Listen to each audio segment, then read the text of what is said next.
What's up, storytellers? I'm C.R. Rowanson, the Magic Engineer, and it's time to talk about magic.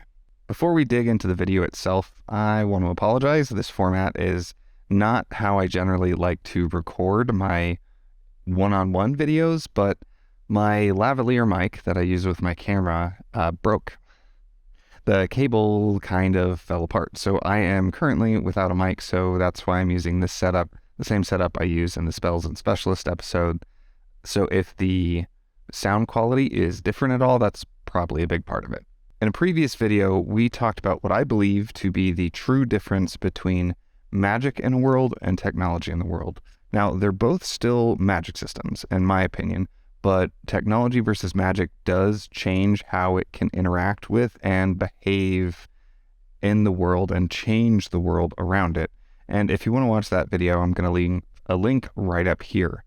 Now, since then, I've got a number of email requests and a couple of requests in the comments for me to discuss how you can blur the lines and make magic look like technology and potentially make technology look more like magic. So that is exactly what we're doing in this video. One of the first things you can do is to fiddle about with the magic system variables. Now, this is a great option if you're already using the magic system blueprint. If you're going to shift it in one direction or the other, the two easiest things to manipulate are the transference of the powers and the prevalence of the powers. Even if you don't change anything about how they operate or whether it's actually magic or technology, just moving those around is going to change the vibe a lot. If you have a traditional magic system like in Harry Potter or in Marvel, if you have the ability to somehow hand that off to people, it's going to be easier to make it feel like technology. And in a similar effect, the more people have the power, the more it's going to feel like an integrated part of the world, especially if you have some strong patterns running throughout the system. Another variable that isn't quite as obvious, but is equally viable, is source. So sources can be either internal or external. Most technology is usually external. You fall into gray areas where you're dealing with cybernetics and stuff like that, but that's exactly my point. Most technology that we are currently familiar with is external, and most of the traditional magic systems that we deal with is internal.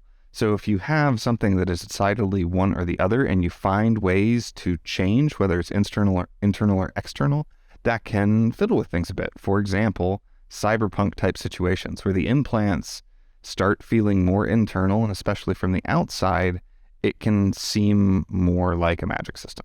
Another thing you can do is to actually change the words that you use when you're talking about or referring to the magic system. This is something that falls much heavier on the side of your actual prose and your presentation rather than the intricacy of the magic system.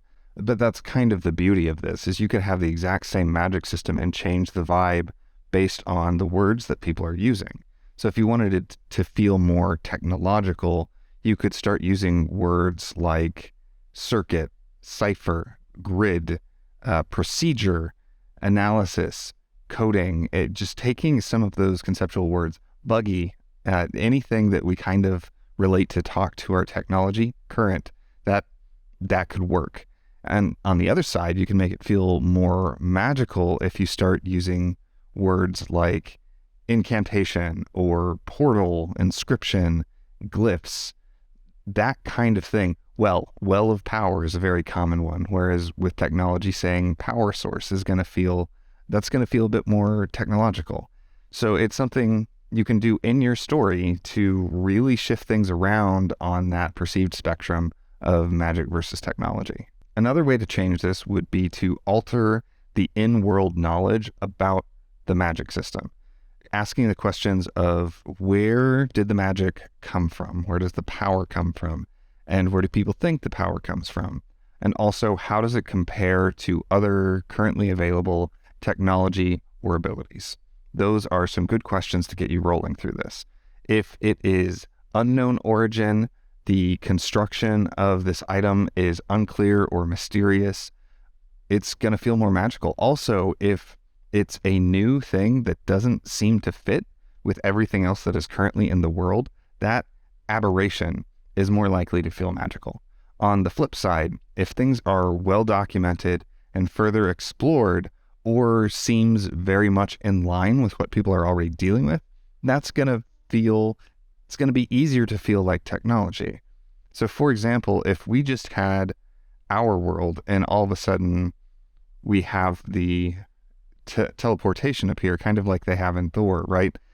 Even if we're trying to conceptualize it as technology, that's going to feel fairly aberrational.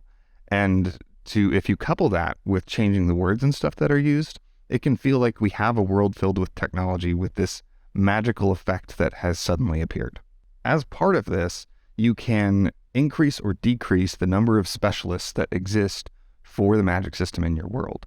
The more well-known and documented the magic system is, the more likely you are to have specific specialists within your world. People who are researchers, crafters, repairmen or repairwomen, or hackers, that kind of very technical, detailed understanding, any job that requires that kind of detailed understanding is going to make it feel more technological. And coincidentally, it can also be used to make your system feel more rational. If you enjoy my videos and my content in general, I would like to invite you to join me on Patreon. If you do join, you will get early access to all of my videos. You'll also have access to my newsletter vault, which includes over 100 newsletters with a variety of topics. And part of the reason I want to invite you, this is clearly not selfless. I am getting closer and closer to being able to shift to full-time writing. And once I do, I'm going to have a lot more time to spend on writing my books, making videos, and creating courses and leveling up my coaching. And every person that joins on Patreon both helps me get closer to that and helps build the community there. And as the community on Patreon builds up, there's other things that I want to do, including patron exclusive live Q&As, potential game nights, and some other fun stuff that I'm excited about. So check it out. And even if you don't join, just always glad to have you here. Okay, we've got 2 more methods that I want to cover in this video. The next of which is to change how magic users interact with or activate the magic itself. If you're wanting something to feel more like technology, you can change things so that the production of magic requires an actual device or an actual material. This relates closely to changing the source to an external source, and it ties really well together in that sense. You can also make it so once you have this external thing, they can tweak and modify the magical effects, but it requires tweaking and fiddling with the device itself, right? If we're dealing, for example, from our world, if we're dealing with a power drill or a power saw, or even just our cell phones, when we want them to do different things, we have to change the settings somehow. So adding that feeling of physically changing settings is going to make it feel more like a piece of technology. You can also add some of the downsides that we experience with technology. So if you make it so that the magic is expensive, or getting a specialist to help you with things is difficult and expensive, or the device itself is just buggy and unreliable, all of that is going to tie into our experiences with computers, our phones, or example, my microphone, which just broke on me. But you get the feel. If you want to do something that is magical, changing it so that the effects are initiated simply with words or with willpower alone can make a big difference. It also works really well if there's no obvious device to interact with. They just make it happen, and we don't see an actual means for what they're dealing with to work with, and that is going to make it feel more magical. And another difference you can play with between the two is the implication of failure. If you're dealing with something more magical, then the failure could be an effect of randomness, the will of the gods, or it could just be your skill and understanding, your practice with the magic. If it's more like technology, it can be that the thing itself is broken and has nothing to do with you personally. Those kinds of things will shift it around for you. The last thing I want to talk about is to change the history of the system. And I'm not necessarily talking about the history of like who picked it up and who adopted it and who used it and when, what conflict. I'm talking about the history of the magic system itself.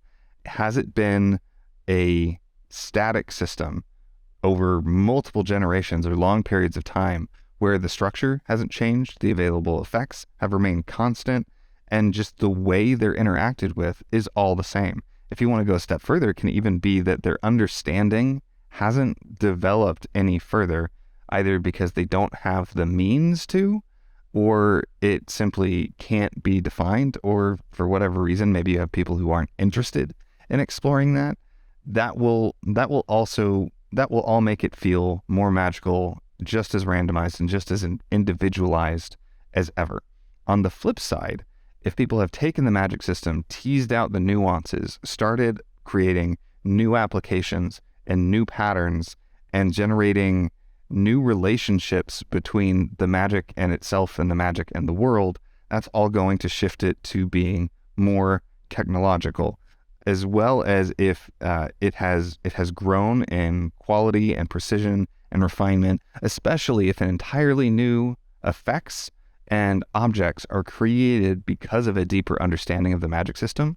The magic system has evolved and will feel more like technology, like we have seen with our own electronic devices, our own mechanical devices, and our understanding of chemistry. Those all deepen and change and lead to new discoveries over time.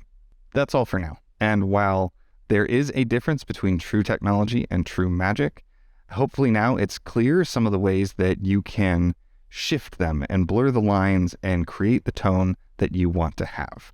For example, you might have a situation where it's very technological and devices are being produced, but there is a bottleneck or a linchpin in this production device that pivots around some kind of mechanism or some kind of process that isn't understood or is extremely limited, and that can make it feel, even especially to the specialists, can make it feel more magical because they dig into it saying, oh yeah, I can understand this, what's happening here? Or you can go a different route where you have more traditional magic abilities, but they do require let's just say, an arcane inscribed gun in order to do anything useful with it. That's all going to make it feel more like technology. Now, my question for you is, what do you think I missed? Are there any tricks that you use or can think of that would let you make magic feel like technology or make technology feel more like magic? Just let me know in the comments below. I always love hearing what you guys think. As always, thank you so much for being here. If you did enjoy this video, please consider liking and subscribing so you will know when new videos come out and we can help spread the information from this channel. But whatever you do, make sure that you keep writing and stay awesome.